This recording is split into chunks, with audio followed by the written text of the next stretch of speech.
Hello everybody, it's the Historical Gamer once again, and it's been a while since the last time I've posted a video. That's because I have been absolutely enthralled by Major League Baseball playoffs, and my team, the Milwaukee Brewers, made it all the way to the NLCS, made it all the way to Game 7 of the NLCS, that's the National League Championship Series, but lost in the deciding game and failed to move on to the World Series. I'm still trying to overcome that, but frankly, for the last couple of weeks, I just needed a little bit of a break from YouTube, and also just needed kind of focus on my team and their efforts to make it to the World Series. Now, they came up short, but for better or ill, it was the second best season in Brewer history, and I am back. In fact, I intend to be very active this week, and if not just this week, then also moving into the weekend. I'm planning on streaming on Saturday and Sunday quite a bit. I'm not sure what yet, but decided to go ahead and show a game that I play quite a bit, but haven't really done much on the channel in a few years, and that game is Out of the Park Baseball 19, the newest version of Out of the Park Baseball. It's a game that comes out every single year, and anyone who is interested in baseball or is interested in sort of pretending they're a general manager or a manager in baseball, or really any professional sports, should really check this game out because it is phenomenal in its depth and in its breadth. So you can see here in front of you on the screen, this is the main general manager screen. Yours truly is the Historical Gamer. That's the name of my general manager here. I've loaded up a September 1st quick start, mainly because I was intending originally to simulate the NLCS on the channel, but kind of got sidetracked, and lo and behold, the series is over. The developers did post a quick start game, which allows you to join the season in flight, which is where we're at now. I am the general manager of the Milwaukee Brewers. We are 76-60, 16 games above 500, 4 games back of the division lead, but we are in a wild card spot at the moment. You can see here we are a half game behind the Cardinals for hosting the wild card game, and we're 4 games back in the division. Now, those of you who are Brewers fans or followed baseball will know that the Brewers went on a 8-game winning streak to finish the season. They had a phenomenal finish to the season. They ended up winning 96 games. So they went, 20-6 from the point that this quick save starts on. I doubt the likelihood of me doing quite so well is really there, but they went 20-6 to win 96 games and actually overtook the Cubs and won the division, and then won in the NLDS and lost in the NLCS. But nonetheless, this is an incredibly deep game here. You can see here on the right side, there's these different tool tips, if you will, or icons that give you different levels of information about your team, about the league, about what's going on. You get league news, you get you can see these updates of these teams being eliminated from the playoffs, different players winning best bats and other things like that. There's a league newspaper, there's standings, there's statistics. You can manage your player or your pitching rotation. You can see here's the Brewers pitching rotation. Gio Gonzalez in the first slot, Zach Davies, Chase Anderson, Yolis Chassin, and Wade Miley are the 5 starters. The bullpen is very full right now because we're into the September call-up period where you can have up to 40 players on your roster. We only have 31 at the moment. And you can see here we've got a bunch of different very high-quality relievers in Corey Knebel, Josh Hader, Jeremy Jeffers, as well as some others sprinkled in here. You can go ahead and set your lineups in quite a bit of detail as well. So you can see a righty, a lefty, right-handed with DH, left-handed with DH. You got a graphical representation of the DL and a bunch of other things that you can set up. Now, this game is, again, very deep, and it would be challenging to show you all of the detail here. I think one of my favorites is the actual financial model of this game, where you can see here you've got the average fans showing up to each game. You've got the capacity of the stadium, revenue and expense, attendance history, record history, just all sorts of really fascinating pieces of information if you want to be running a Major League ball club. You can see the salaries that are going to be coming up over the next few years. Pardon the yawn there. And yeah, that's all. Again, it's all really interesting stuff to me, someone who's a little bit of a stat head, who's really into baseball and enjoys the game. But one of the biggest improvements for this year is the ability to play the games out. So this is a little bit, historically, a little bit of a numbers game. Like, you generally get like a map and it kind of shows you where things are going on, but for the first time, the game has decided to go ahead and give you the capability to see graphically on the actual gameplay, sort of a 3D version of the field as it occurs here. So I like to set the AI to control a lot of this, but as we go in here to the game on September 1st, you can see here we're playing in Nationals Park in Washington. That's the park represented here in front of you. We are going to be batting first. Lorenzo Cain is our hitter, and actually I should go back to that screen where I set all that up here. Shoot, where do I go? Go back to game options here. I should set this to me just so I can show you kind of the different types of options that you can see when you're playing. For example, I can tell my hitter to swing away, to take a pitch, to bunt for a hit. If you've got runners on, you can choose them to steal, send, suicide squeeze, all these different options up here. There's also the option to do pitch by pitch, or sort of simulate the whole at bat. So for example, if I just hit the space bar right now and I don't simulate the whole at bat, it's going to go ahead and do ball one, strike two. So basically it jumps ahead to the fourth, at least the fourth at bat or fourth pitch in the at bat. And you can see here, actually the player on the Nationals committed an error. So you saw the pop up to right field. He came over here and he dropped it. So that means it's still a 1-2 count. And then if we hit the space bar again, you'll see it goes to a 3-2 count. And you kind of get a play-by-play up here, as if you've got, good old Bob Uecker, Mr. Baseball himself, talking to you and giving you the play-by-play in lead up to the pitch here. You can speed this up. It doesn't, have to take anywhere near that long, but you can see there, Cain just drove a single into right field. He's now on base, and Christian Yelich, the likely MVP of Major League Baseball, or at least of the National League, will be coming up here. So another thing we can do here is we can go ahead and we can speed things up a bit. So play-by-play speed is on normal. We can go to very fast. And then we can kind of take some of those controls for swing away or bunt away from me, because I don't like to manage quite on that level. I want to do substitutions, but I'm not going to do like pitching strategy and all those other things. So I can just go ahead and hit spacebar again. You can see Christian Yelich there. Drives a hit into the gap, again, up against the wall, as represented by that player on the screen. And now we've got second and third with nobody out, which brings Ryan Braun to the plate, the left fielder. They're facing Max Scherzer, by the way, one of the best pitchers in all of baseball. You can see Braun hits one all the way back to the wall, and it's off the wall. Oh, wait, no, he does make the catch. Okay, so it is one out. You can see the play-by-play gives you a little bit of a description of what goes on there. And there we've got one run on a sacrifice fly by Ryan Braun. The next batter will be Travis Shaw, who then takes a strike three looking to be the second out. Eric Thames will come up as the next batter, and he strikes out as well. So the Brewers get one run. They strand one, and through the first inning, it is 1-0 Milwaukee with one run on 2 hits and no errors. The Washington Nationals commit one error.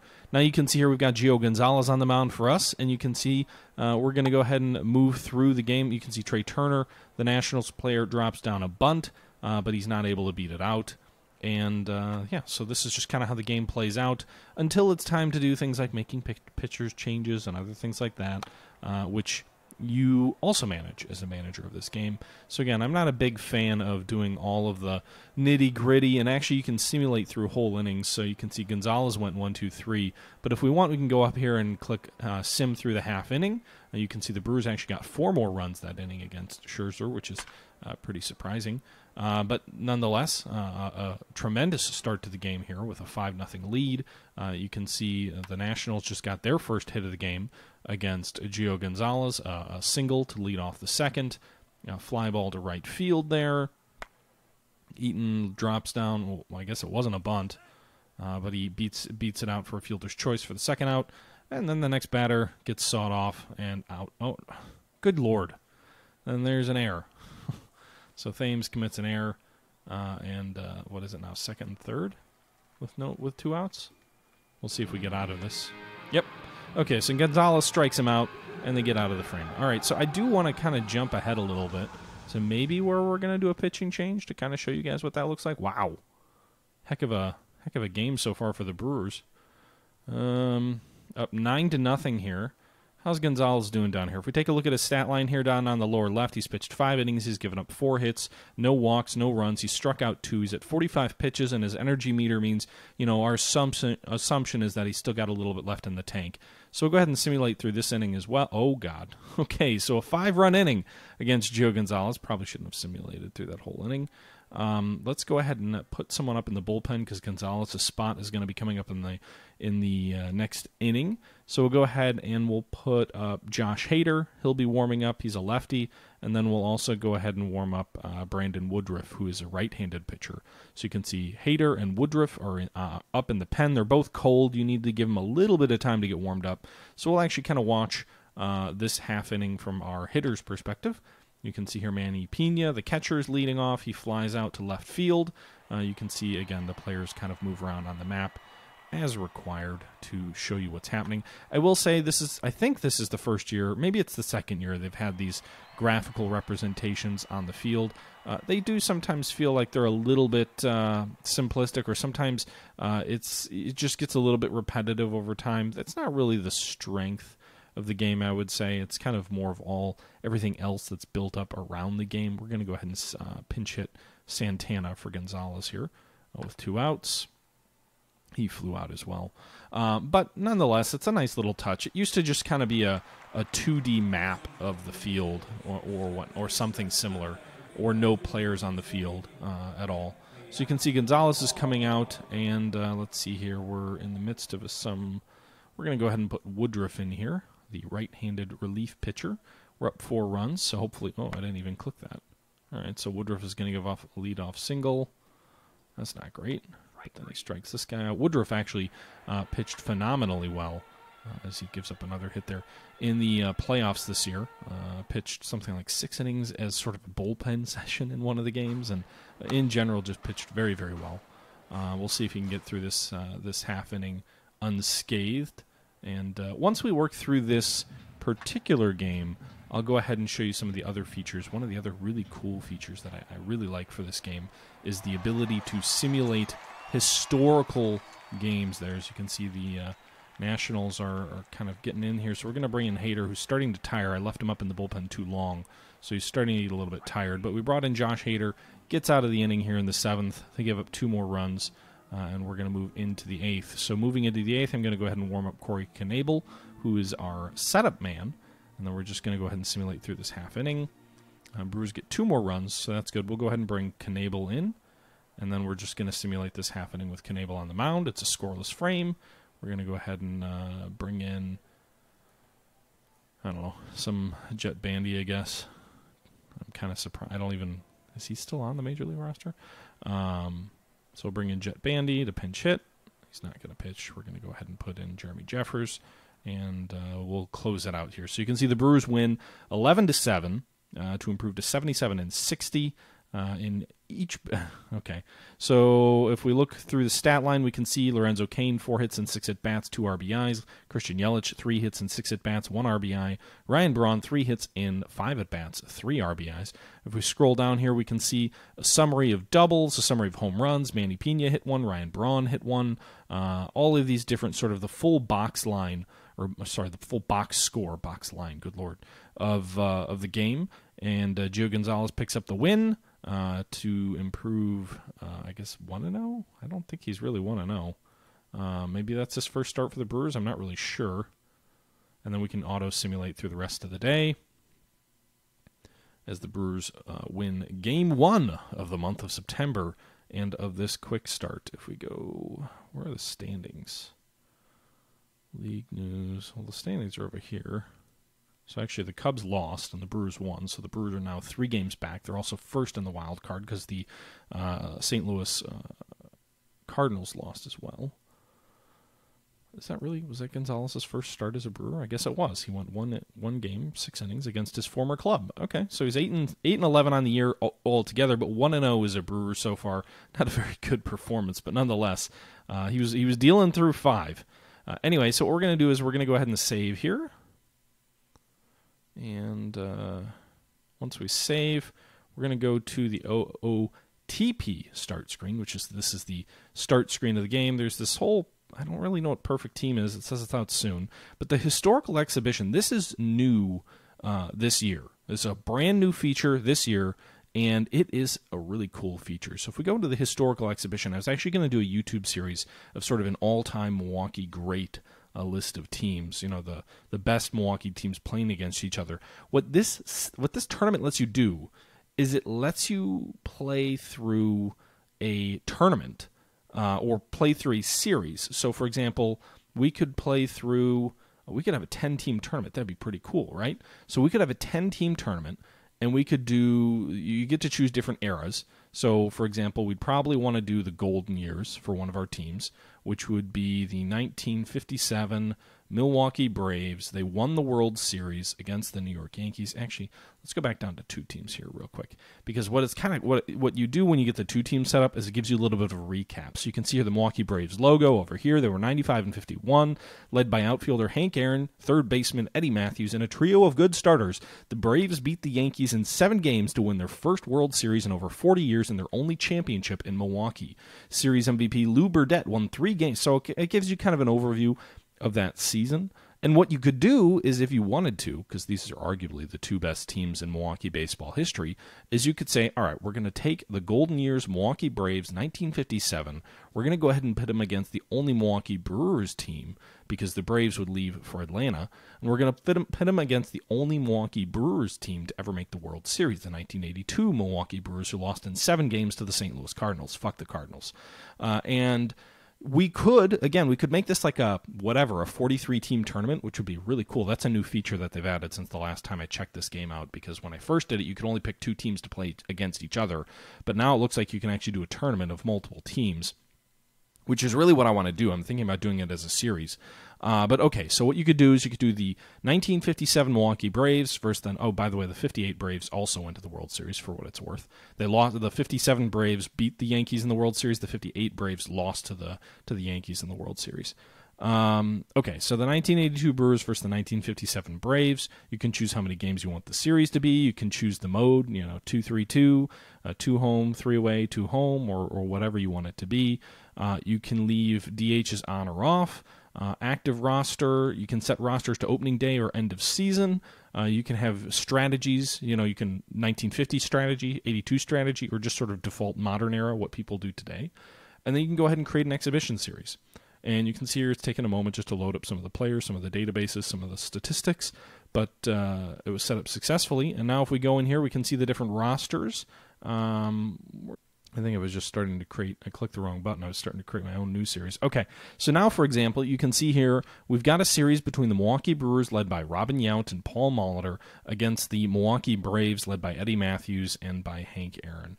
And you can see here, we can play any of these games or simulate them. So you can see we've got the first game is pitting Warren Spahn, one of the greatest pitchers of all time, against Don Sutton for the Brewers. And then you just go in here and you play. And we can play it the same way that we played it before. You can manage all the rosters. You can set who's starting. You can sit people down. And then you can see here's the lineups over here. Hank Aaron, Eddie Matthews.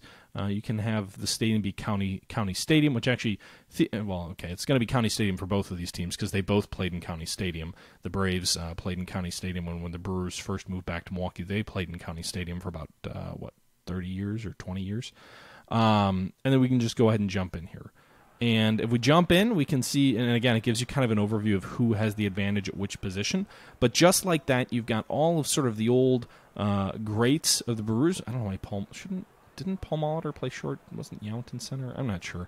Sometimes some of the positions and things like that are a little bit messed up. But you can see we're back in Old County Stadium. The way that I guess I'm not really familiar. I need to remember I've been to County Stadium. It doesn't exist anymore.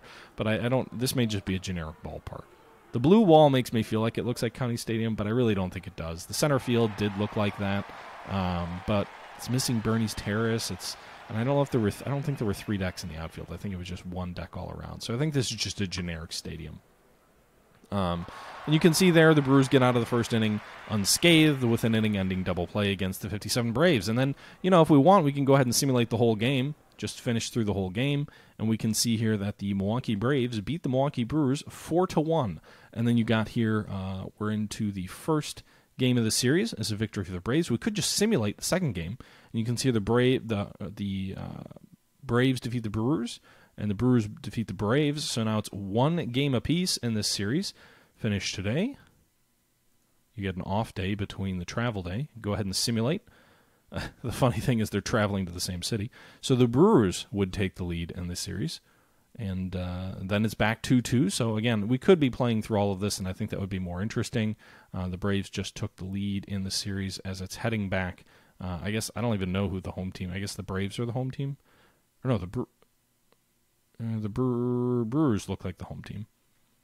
So it looks like in this simulation through here, the Milwaukee Braves defeated the Milwaukee Brewers 4-2, and the world champion Milwaukee Braves win the title of best team, at least in this sort of mini simulation in Brewers history. But that would be kind of a little fun thing to do, I think. It's a neat ability to do. I mean, if you're a fan of baseball and you've ever wondered, hey, what would happen if the 27 Yankees played against, who would you even, I don't even know, and again, obviously the teams change based on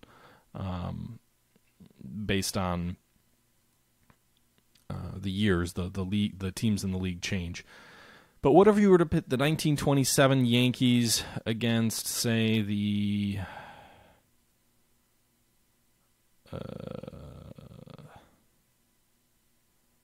trying to look through here, the 2001 Seattle Mariners, both tremendous teams in their own right. You could go ahead and create a series again, and we could see, what would happen if the Yankees, again, this classic Yankees team, matched up against the 2001 Mariners. You've got Lou Gehrig, Babe Ruth, and sort of the Yankee greats against Ichiro Suzuki and Edgar Martinez of the 2001 Mariners. It's kind of fun to think about, in this scenario. And obviously the baseball strategy in the world has changed a lot. So in this example, it looks like the Mariners are getting off to a pretty hot start here, and they swept the 27 Yankees. I wonder how well it sort of pits the differing eras and strategies against each other, but at least it's fun to think about. I'm not sure. I mean, in the real world, sure, the 2001 Mariners would be much more physically fit and talented. No one's drinking and smoking, in the clubhouse in the way that they would have done back in the 20s, but fun to see anyway. And I think that's one of the game's best features, the ability to play those games out, to manage those games, to see them unfold on sort of that 3D ball field is really interesting, and whatever. Anyway, guys, this is, I guess, going to be an abbreviated episode. So sort of that's what I'm going to actually go ahead and jump back into my Brewers game. We'll see. I may play them through the rest of the season, and we'll see how everything plays out. But I think we're going to kind of end this episode here. Out of the Park Baseball 19 is a dream for anyone who's interested in the history of baseball, who's interested in GMing in baseball, whether you like historical leagues, where you like fictional leagues. You can create fictional leagues as well. I haven't shown that. Whether you want to simulate two historical teams against each other. One of the other cool things you can do is you could also say, I want to go back and I want to play the 1920 season. You can do that. Actually, I should, that's a capability of the game, is to say, I want to do a new historical game, and then I want to go and say, let's play the year, I don't know, let's start before baseball. Let's start before Major League Baseball even really existed. I mean, so 1901 or earlier teams start with a fictional draft, but you could create a season in 1915 if you wanted. And you'd have historical rosters, historical teams. You can choose to have seasons that ensure players' statistics remain very close to what they did historically, or you can choose to have a little bit of variance. You can choose to have historical transactions and trades and acquisitions, or you can choose to have a little bit of variance there as well. So all in all, I think it's a really it's a game that I love. It's a game that I remember playing hours and hours back in college. And it's a game that if you're, where the World Series is coming around, if you're really interested in baseball, I highly recommend you check it out. It is also on sale right now. So Out of the Park Baseball 19 is having I think it's a World Series or a playoff sale. But in any event, if you look at it on Steam, it is currently 75% off. And that lasts till when? November 2nd. So Out of the Park Baseball is usually $40 or $39.99, and it is on sale, 75% off, so you can pick it up now for $9.99. Some of that's because, pitchers and catchers report in 3 months, but it's also a World Series sale, and it's a game that's definitely worth it, in my opinion, especially for $9. That's a steal. Anyway, guys, I hope you appreciated this video, and let me know your thoughts below. And I do have some other games that I'm planning to get to. Atomic, what's it called? Atomic Society, which is an interesting city builder, post-apocalyptic city builder that I want to kind of dive into. Also planning on playing, sort of what I had already been talking about playing, more War in the Pacific. I just got the turn back from XTRG, so I've been kind of putting through some initial orders, and I'll be posting my next turn in that game. Some interesting results on December 7th, so that'll be kind of fun to share with all of you. Also, Tropico 6, a game by an indie developer called On the Western Front. And I'm also thinking about some Red Dead Redemption 2 when that comes out in a few days here. Let me know if that's something you want to see. I'm going to have a lot of time this weekend. The wife's actually going out of town, and I'll be kind of doing a bunch of streaming and playing and a lot of gaming, I think, Saturday and Sunday next weekend. So, yeah, let me know your thoughts. Let me know what you guys think about this. Do you guys play Out of the Park Baseball? It also has a very robust multiplayer community as well. Phenomenal capabilities to support online multiplayer.